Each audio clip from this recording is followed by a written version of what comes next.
Livro de 1 Samuel, capítulos 25 e 26. Samuel morreu e todo Israel se reuniu para lamentar sua morte. Foi sepultado em Ramá, onde tinha vivido. Então Davi desceu para o deserto de Maom. Havia um homem rico em Maom que tinha propriedades perto da região do Carmelo. Possuía 3.000 ovelhas e 1.000 cabras, e era a época da tosquia das ovelhas. O homem se chamava Nabal. Sua esposa Abigail era uma mulher inteligente e bonita. Mas Nabal, descendente de Caleb, era um homem rude e perverso em tudo o que fazia.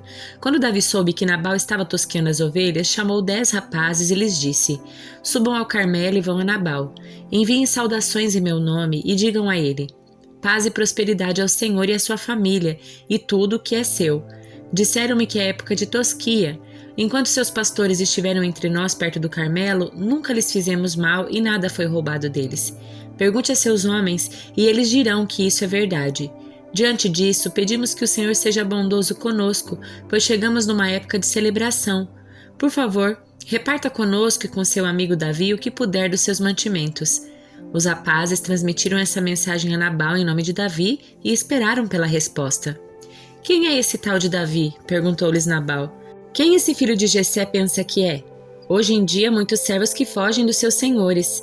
Devo pegar meu pão, minha água e a carne dos animais que abati para meus tosqueadores e entregar a um bando que vem não sei de onde? Então os rapazes enviados por Davi voltaram e lhe contaram tudo o que Nabal tinha dito.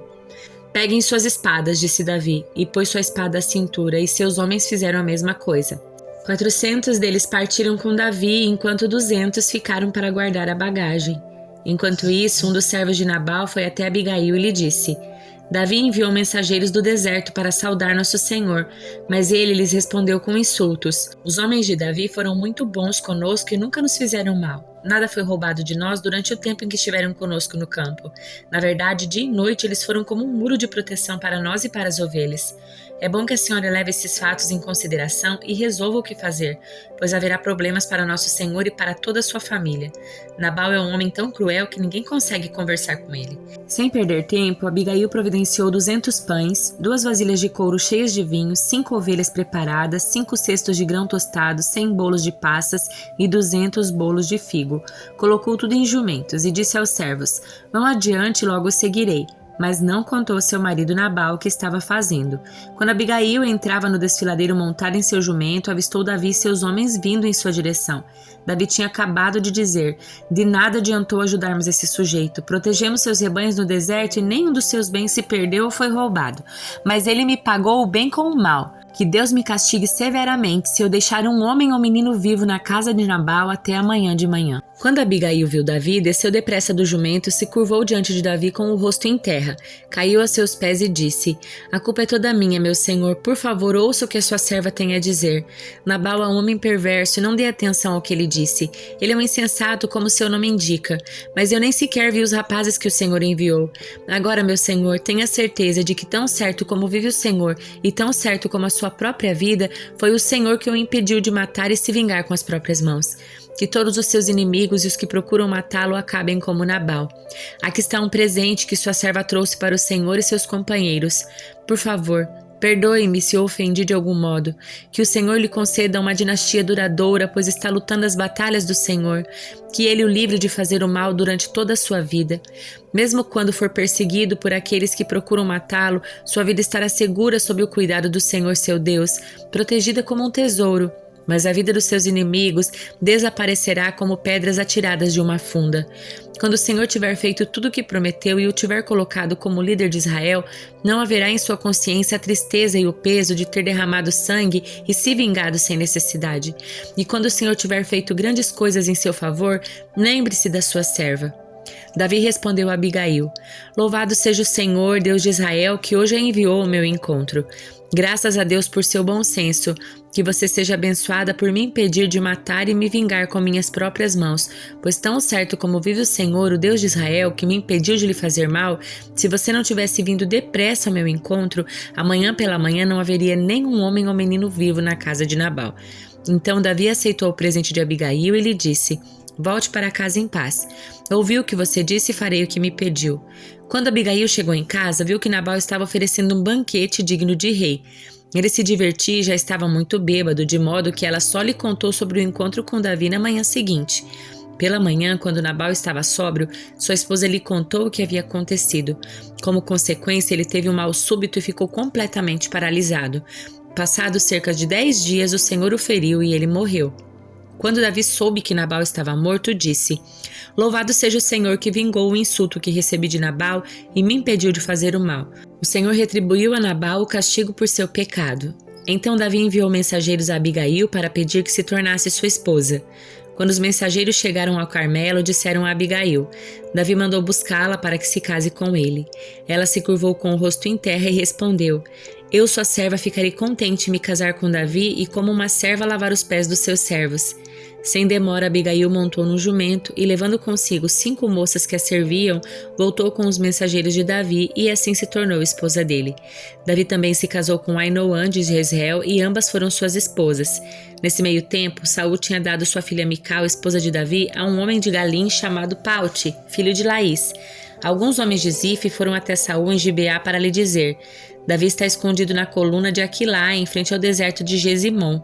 Então Saul escolheu 3.000 dos melhores soldados de Israel e saiu para perseguir Davi no deserto de Zife. Acampou à beira da estrada, ao lado da colina de Aquilá, junto ao deserto de Gesimom, onde Davi estava escondido.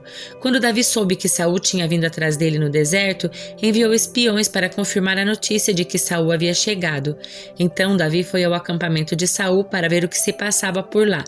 Saul e Abner, filho de Ner, comandante do seu exército, dormiam dentro de um círculo formado por seus guerreiros. Quem se oferece ir até lá comigo? Perguntou Davi ao hitita Aimeleque e a Abissai, filho de Zerua e irmão de Joabe. Eu irei com o Senhor, respondeu Abissai. Então Davi e Abissai entraram no acampamento de Saul à noite e o encontraram dormindo com a lança fincada no chão, perto da cabeça. Abner e os soldados dormiam à sua volta. Abissai disse a Davi: Certamente desta vez Deus entregou o inimigo em suas mãos. Agora deixe-me cravá-lo na terra com um só golpe de lança. Não precisarei de outro. Não o mate, disse Davi. Ninguém será considerado inocente se atacar o ungido do Senhor.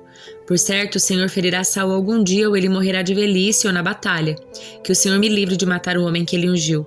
Mas vamos pegar a lança e o jarro de água que estão perto da sua cabeça e depois vamos embora. Davi pegou a lança e o jarro de água que estavam perto da cabeça de Saul. Depois ele e Abissai saíram sem que ninguém os visse nem acordasse, pois o Senhor os tinha feito cair num sono profundo. Davi subiu a colina e passou para o outro lado até estar a uma distância segura. Então gritou para os soldados e para Abner, filho de Ner: Acorde, Abner. Abner perguntou de volta: Quem é você? E como ousa acordar o rei aos gritos? Você é um grande homem, não é mesmo, Abner? Disse Davi. Quem em todo Israel pode se comparar a você? Por que então não protegeu seu senhor o rei quando alguém chegou tão perto dele que poderia matá-lo? Isso não é nada bom. Tão certo como o Senhor vive, você e seus homens merecem morrer, pois não protegeram seu rei e o ungido do Senhor. Olhe em volta, onde estão a lança e o jarro de água do rei, que estavam perto da cabeça dele. Saul reconheceu a voz de Davi e disse: É você, meu filho Davi? Davi respondeu: Sim, meu senhor o rei. Por que meu senhor persegue o seu servo? O que eu fiz? Qual o meu crime? Agora, porém, peço que o rei ouça seu servo. Se o Senhor incitou o rei contra mim, então que ele aceite minha oferta. Mas se isso tudo não passa de um plano de homens, que o Senhor os amaldiçoe, pois eles me expulsaram do meu lar, de modo que não posso mais viver entre o povo do Senhor, e disseram: Vá servir outros deuses. Devo morrer em terra estrangeira, longe da presença do Senhor?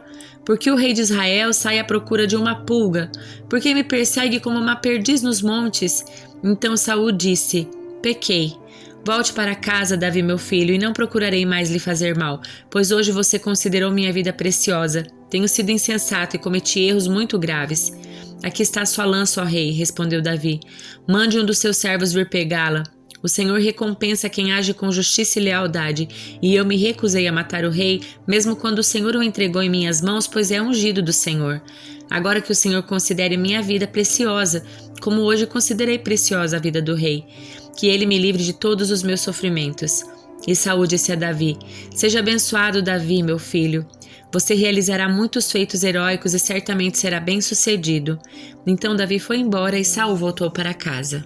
Livro de Jó, capítulo 35. Então Eliú disse: Você acha certo afirmar: Sou justo diante de Deus? Pois você também pergunta: o que eu ganho com isso? Que vantagem há em não pecar? Responderei a você e a todos os seus amigos. Olhe para o céu e veja as nuvens lá do alto, muito acima de você. Se você pecar, em que isso afetará Deus? Mesmo que peque repetidamente, que efeito terá sobre ele? Se você for justo, isso será um grande presente para ele. O que você tem para lhe dar? Seus pecados só afetam gente como você, suas boas ações só afetam outros humanos. As pessoas clamam por socorro quando oprimidas, gritam pedindo ajuda sob a força dos poderosos. E, no entanto, não perguntam: onde está Deus, o meu Criador, aquele que me dá canções durante a noite? Onde está aquele que nos torna mais inteligentes que os animais e mais sábio que as aves do céu? Quando clamam, Deus não responde por causa do orgulho dos maus. É errado, porém, dizer que Deus não ouve e afirmar que o Todo-Poderoso não se importa. Você diz que não vê Deus, mas espere, Ele lhe fará justiça. Você diz que Deus, em sua ira, não castiga os pecadores e, portanto, não faz muito caso da perversidade. Você não sabe o que diz, Jó. Fala como um tolo. Carta aos Romanos, capítulo 15. Nós que somos fortes devemos ter consideração pelos fracos e não agradar a nós mesmos. Devemos agradar ao próximo visando ao que é certo com a edificação deles como alvo. Pois Cristo não viveu para agradar a si mesmo, como dizem as Escrituras. Os insultos dos que te insultam caem sobre mim. Essas coisas foram registradas há muito tempo para nos ensinar, e as Escrituras nos dão paciência e ânimo para mantermos a esperança. Que Deus, aquele que concede paciência e ânimo, os ajude a viver em completa harmonia uns com os outros, como convém aos seguidores de Cristo Jesus. Então todos vocês poderão se unir em uma só voz para louvar e glorificar a Deus, o Pai do nosso Senhor Jesus Cristo. Portanto, aceitem-se uns aos outros como Cristo os aceitou para que Deus seja glorificado. Lembrem-se de que Cristo veio para servir aos judeus a fim de mostrar que Deus é fiel às promessas feitas a seus patriarcas e também para que os gentios glorifiquem a Deus por suas misericórdias, como dizem as Escrituras. Por isso eu te louvarei entre os gentios. Sim, cantarei louvores ao teu nome. E dizem também: alegrem-se com o povo dele, ó gentios. E ainda: louvem o Senhor todos vocês, gentios, louvem-no todos os povos. E em outra parte, o profeta Isaías disse: virá o herdeiro do trono de Davi e reinará sobre os gentios. Nele depositarão sua esperança. Que Deus, a fonte de esperança, os encha inteiramente de alegria e paz em vista da fé que vocês depositam nele, de modo que vocês transbordem de esperança pelo poder do Espírito Santo. Meus irmãos, estou plenamente convencido de que vocês estão cheios de bondade. Conhecem essas coisas tão bem que podem ensiná-las uns aos outros. Ainda assim, atrevi-me a escrever a vocês sobre alguns desses assuntos, certo de que só precisam de um lembrete, pois pela graça de Deus sou um mensageiro da parte de Cristo Jesus a vocês, os gentios. Anuncio-lhes as boas novas para que se tornem oferta aceitável a Deus, separados pelo Espírito Santo.